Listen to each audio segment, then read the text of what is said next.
Teiknaði þríhyrningin ABC þar sem hornin við grunnlínuna eru þessi. A-hornið er 30 gráður.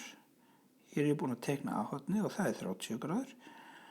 Og B-hornið er 45 gráður. Það er þetta horn hér, það er þá 45 gráður. Dragðu hæðina á hliðina C og gefðu henni lengdina 7 cm. HC er þá 7 cm. Hér er ég búinn að draga þessa hlið hér og hún á þá að vera 7 cm.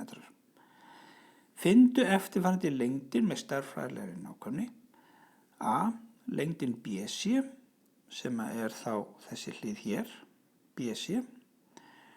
Í B-lið vill hann finna lengdina AC sem er þá þessi vegalengd hér. Og í C-lið þá vill hann að við finnum lengd AB sem er öll hliðin hér. Og ég ætla að nota formúlurnar sérstöku þríhyrningana til þess að leysa þetta mál og finna lengdirnar. Því að ég er hérna með 30 gráða horn hér, 90 gráða horn hérna, þá lítur þetta að vera 60 gráður. Og ef hornið B er 45 gráður og þetta er 90 gráður hér, þá er þetta horn hér uppi 45 gráður líka. Þannig að ég er með sérstaka þríhyrninga hérna, bæði hægra megin og hérna vinstra megin. Nú, ef þú treystir þig til að halda áfram á eigin spýtur, þá skaltu stöðva myndbandið hér og reikna dæmið, annars birtist lausnin hér eftir augnablik.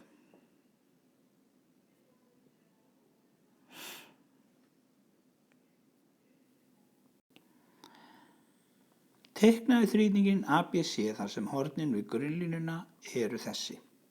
Hornið A er 30 gráður og hornið B er 45 gráður. Hér er ég búinn að merkja hornið A og hornið B, búinn að teikna þríhyrningin og hornið A er þá 30 gráður eins og ég segi og B er 45 gráður. Dragðu hæðina á hliðina C og gefðu henni lengdina HC jafnt og 7 cm. Hér er búinn að teikna rauða línu sem er þá hæðina á línuna C og hún er 7 cm. Þannig hér er ég búinn að merkja inn það sem ég veit með bláu. Hornið A 30 gráður, hornið B 45 gráður og hæðin C er 7 cm. Finndu eftirfarandi lengdir með stærðfræðilegri nákvæmni. A. Lengdina BC sem er þessi hlið hér. Lengdina AC í B-lið. Það er þessi hlið hér og lengdina AB sem er öll hliðin hér í C-lið. Byrjum á A-lið. Þegar ég horfa á þennan litla þríhyrning hérna hægra megin, þá veit ég að þetta horn hér er 45 gráður, þá er þessi partur hér af horninu C líka 45 gráður því að hér er 90 gráður. Þetta segir mér að þessi hæð hérna sem er 7 cm er jafn löng þessari gullituðu línu hérna, hún er 7 cm líka. Hvað er þá langhliðin í þessum jafnarma þríhyrningi? Jú, langhliðin er jafnt og skammhliðin sinnum rótin af 2. Þannig ef skammhliðin er 7 cm, þá er langhliðin 7 sinnum kvadratrotin af 2 cm. Ekki gleyma einingunni centimetrar. Þannig að BC er jafnt og 7 sinnum rótin af 2 cm.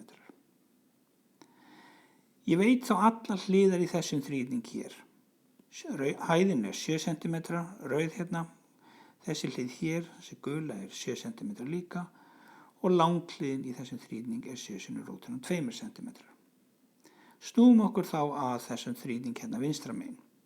Þetta er 30 gráða horn hérna, hornið A, þetta er 90 gráða horn hérna, þá er þessi partur á horninu C 60 gráður. Og þetta er minnsta hliðin sem ég veit í þessum þríhyrning, sem þýðir að lengsta hliðin, hún er eiginlega tvöföld svo minnsta. Það er að segja að langhliðin er jafnt og tvöföld skemmri skammhlið. Þannig ef skammhliðin hér, skemmri skammhliðin er 7 cm, þá er langhliðin AC 14 cm. En hvað er þá lengri skammhliðin í þessum þríhyrning? Jú, hún er skemmri skammhlið sem er rótin af 3. Þannig að ég set bara 7 cm inn í staðinn fyrir æð sem táknar skemmri skammhliðina og lengri skammhlið er þá 7 sinnum rótin af 3 eða þessi rauði partur hér, hann er 7 sinnum rótin af 3. Ég þá bæði búin að finna langhliðina í þessum þrýðing sem þá hliðin AC, hún 14 cm. En hliðin AB þá þessi rauði partur hér, 7 sin rótin af 3, pluss þessi guli partur hér, eða 7 cm. Þannig að samtals AB, guli parturinn pluss rauði parturinn, eða 7 pluss 7 sin rótin af 3 cm.